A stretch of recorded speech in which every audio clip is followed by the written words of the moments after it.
From Bitcoin, blockchain or distributed ledger technology to cryptocurrencies, tokens and initial coin offerings, it seems everyone involved has something to say, but can you really trust their advice? One man's had enough of weasel words and charlatans and is ready to give you impartial, independent analysis. With digestible blockchain bites, ICO analysis and need-to-know news on cryptocurrencies, author, speaker, transparency and clarity advocate and award-winning software innovator Barry James brings you Radio ICO. So it's Barry James for Blockchain Bites with ICO Radio, and now I have with me Alastair Band from Sweetbridge. Hello. Hello, welcome. Thank you. And Alastair, would you introduce yourself a little bit? Just tell listeners a bit about your background and how you ended up doing what you're doing now, and then we'll talk about that. Yeah, it's quite an interesting sort of path for me to end up working in blockchain. So I left school at 16, promptly got a job in the city doing IT recruitment for my sins, please forgive me. Did that for a few years, then got the chance to go out to Canada and play ice hockey out there. Played ice hockey professionally for a bit. Then went to university as a bit of a stopgap of just some time to fill, I guess. Finished that and then went back to recruitment. So after a degree, doing the same job I was doing when I was 16. And then, I got into the kind of crypto space, sort of investing in various projects. And then a friend of mine came to me and said, I want to host a meetup teaching people about what Bitcoin and blockchain is. Do you know anywhere that we could host it? I said, well, if you put my name against it, I'm sure my office would host it and we'd pay for the pizzas and the beers. And so we did that. We put it on meetup.com August last year. So myself and Angus Maidman, so the London cryptocurrency and blockchain beginners. And the next day we had 197 people attending, and we're expecting like 10 or 15. Okay. So we had a slight issue with space in the office. I can see that. Yeah, so Monzo very kindly hosted us for that one. And then the next one, eToro sponsored that. And we hired out a massive school hall by Old Street. And that's when Scott Nelson, the CEO and founder of Sweetbridge, he was in town, and David Henderson, our CFO, approached me and said, is there any chance Scott could talk? I said, absolutely. So we got him up on stage, and we had 350 there for that one. And despite the AV system being horrendous, i.e. me having to sit at the back of the room watching the speakers for them to raise their hand to change their slides for them, he somehow thought that I was quite good at putting on events and getting people together. And I guess the conversations were kind of ongoing from there. And then, eventually, January this year, I joined full time to help build out our community and run events globally. But with a strong focus on the face-to-face interaction side of it, so getting out there and connecting people. And no matter what their background is, we think that Sweetbridge can have a positive impact on people's lives. So if we can build these sort of distributed communities and their own entities, then we're doing something right. So for us, it's not about paying for Telegram users, it's about connecting people, bringing them together and getting them talking. Cool. So where does the ICO fit in? Sweetbridge ICO. Where did that come from? What does it do? Yeah. What problem does it solve? Well, the ICO solves the problem of not having to be an accredited investor to put into it in the UK. In America, unfortunately, the SEC has said that all tokens are securities. So we're steering clear of them for the time being, but in the hope we spend a lot of time. We've got a big lobbying group going on in the United States as well, trying to get the SEC on side and get them to not all tokens are the same. They're a bit out of step with the rest of the world at the moment, so we'll see what happens there. Yeah, so there's a bit of a sort of a disconnect, and it's all good and well having your standpoint, but sometimes you do have to kind of look out the door and see other countries that are doing great things. Like Lithuania last year, despite being I think the 28th largest population in Europe, processed the 5th highest amount in ICO funding. So you've got small countries like that that are seeing a fantastic opportunity and are really seizing it. And I've just published in the last few days a whole new framework and regulation to support this new economy. So absolutely, and then you've got Gibraltar Stock Exchange funding Gibraltar Block Exchange, blockchain exchange. Yes. But yeah, so why an ICO for us? The reason being for that is that our entire platform, our tokens serve a utility. They're a discount token. So if you have one Sweetcoin over a 5-year period with zero network growth, that will give you a discount value of $4.50 on interest against loans, which we'll cover a bit later on, I'm sure. But as the network grows, the intrinsic value of that token grows because they're a limited supply. So today you might need 40 Sweetcoin to get an interest-free loan. In 5 years' time, with network growth, you might only need 2 or 3. Now, for us to get network growth, we need a distribution of tokens, not in the sense of us just giving those tokens out, but distributed in terms of numbers of Sweetbridge customers and Sweetbridge members that are actually using them. So that's why we're doing a slightly different kind of ICO. We're doing a bit of a drip feed, which incentivises those that get in earlier to get in earlier, but your caps per tranche at how much you can purchase. Because we want that share of wealth. Blockchain gives us a fantastic opportunity to not only distribute information and ledgers, but also to distribute wealth and make the world, I guess, a fairer place. So that's why our tagline is "There is a better way," and we think that the blockchain and doing an ICO is the way to do that, because it allows us to target different demographics and give them an equal opportunity.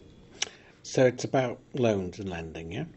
Not entirely. Okay, so would you elaborate a bit then? Yeah, so we've actually got a 2-token economic system. So we've got Sweetcoin, which is the one that we're doing our crowd sale with, and there's also a discount token or a membership token within our application. Yeah. So that's the one that people use and you want to have in your pot. But then we've also got Bridgecoin, which is a stable coin, which will be backed by real-world assets. So it's a bit different from some other cryptocurrencies who have X amount of mythical dollars in their bank account, inverted commas. But this is the amount of Bridgecoin is directly related to the amount of real-world assets that have been tokenized within the Sweetbridge ecosystem.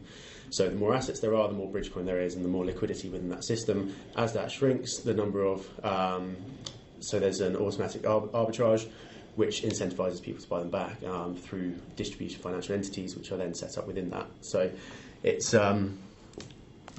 is very complicated. Like we are incentivizing people to set up a completely independent Sweetbridge financial entity. The plan is to have them in every single jurisdiction around the world, and they run completely separately, but also completely together. So it's a proper distributed autonomous organisation. And within them, they will play a part in the market making, making sure that Bridgecoin remains as stable as possible. So if the price starts to drop, they're incentivized to kind of shift the market one way, and etc. But the key thing is that they're backed against real assets, real tangible things within our ecosystem that's distributed globally, and then that allows us to. You have people in Australia and Bridgecoin's in native Australian dollars, but you have people in the US and Bridgecoin's in US dollars.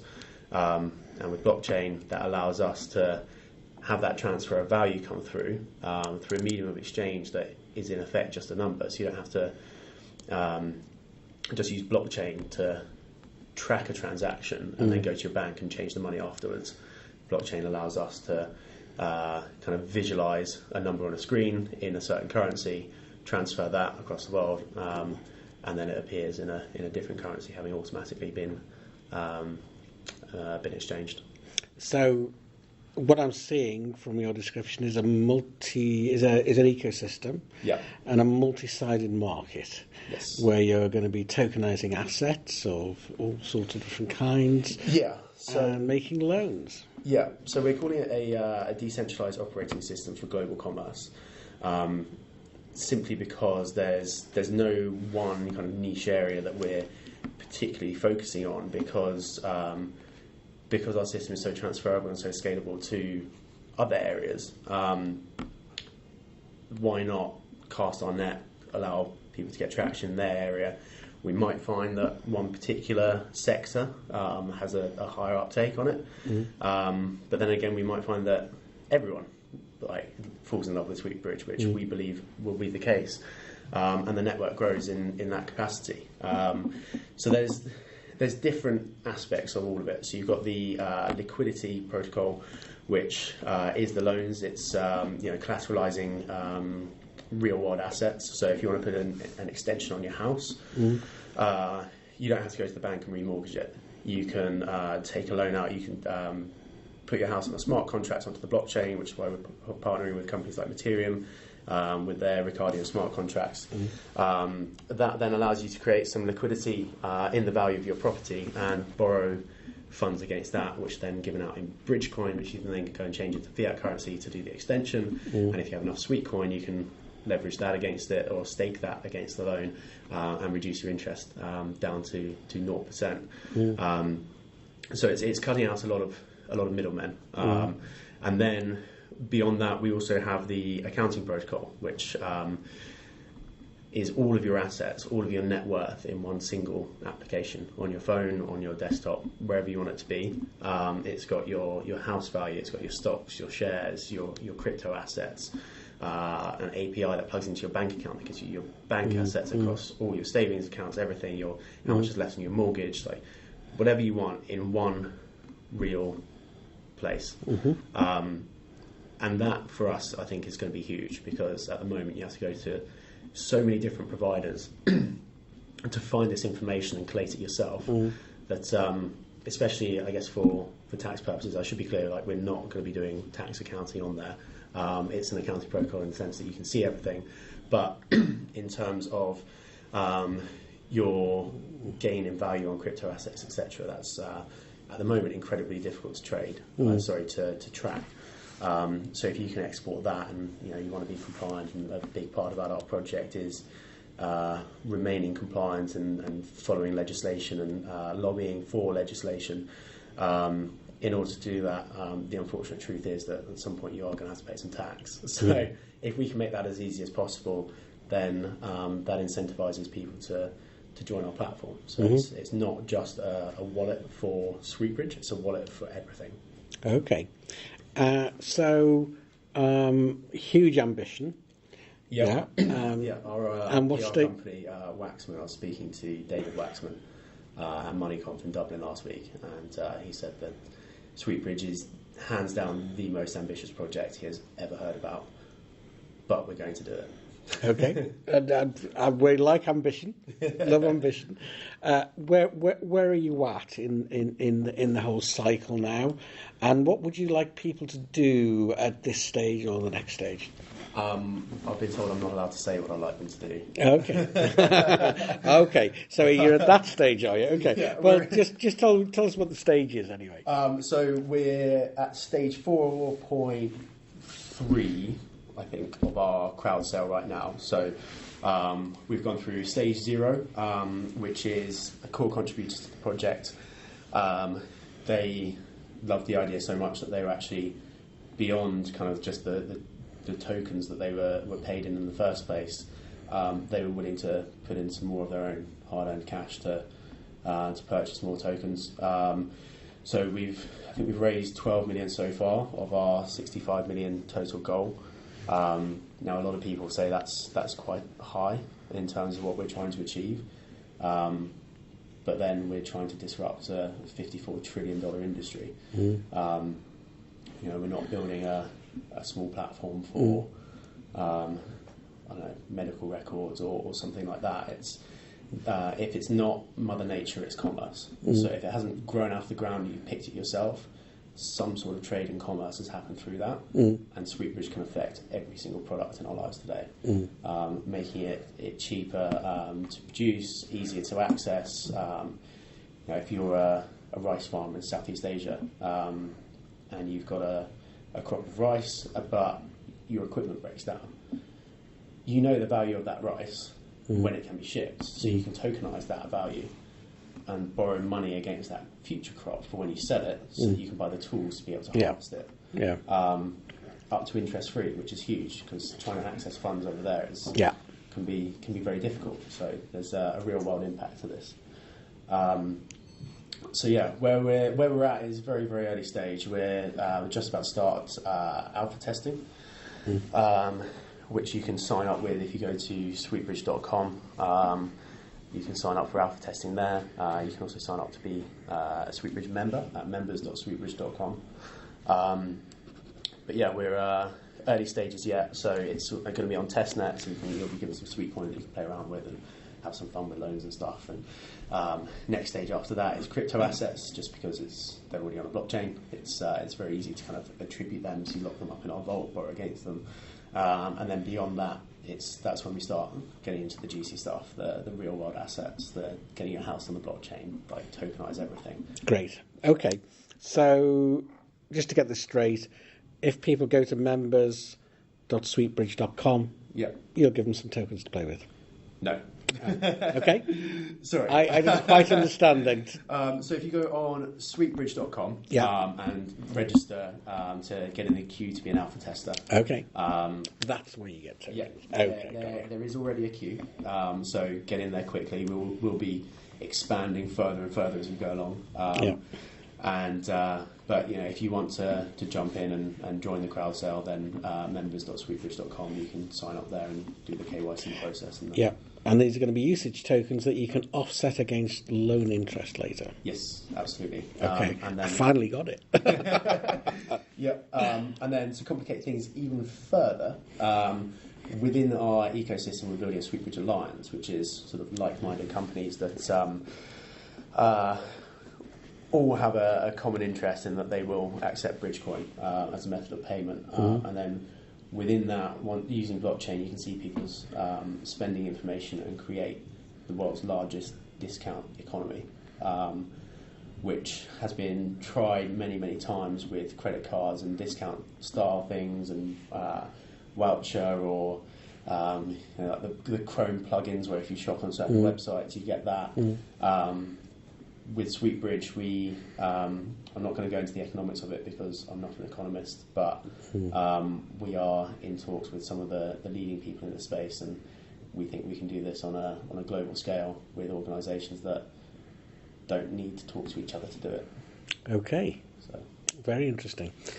So people, I think, know where to go. And one final thing, if there's one thought that you'd like to remain in people's minds at the end of this interview, or message, what would it be? There is a better way. There is a better way. Okay.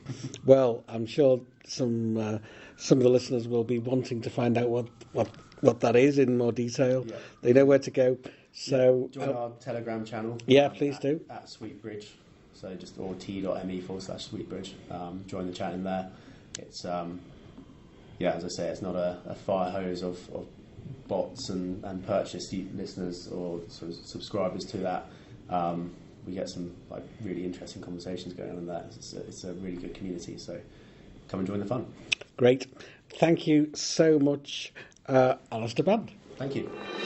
ICO Radio was brought to you by author, speaker, transparency and clarity advocate, and award-winning software innovator Barry James. Get in touch with the programme, put yourself or someone else forward as a guest. Visit iconewsdesk.com. And if you've enjoyed the show, please leave a review. And don't forget to subscribe to get your next insights and interviews from the ICO Radio podcast.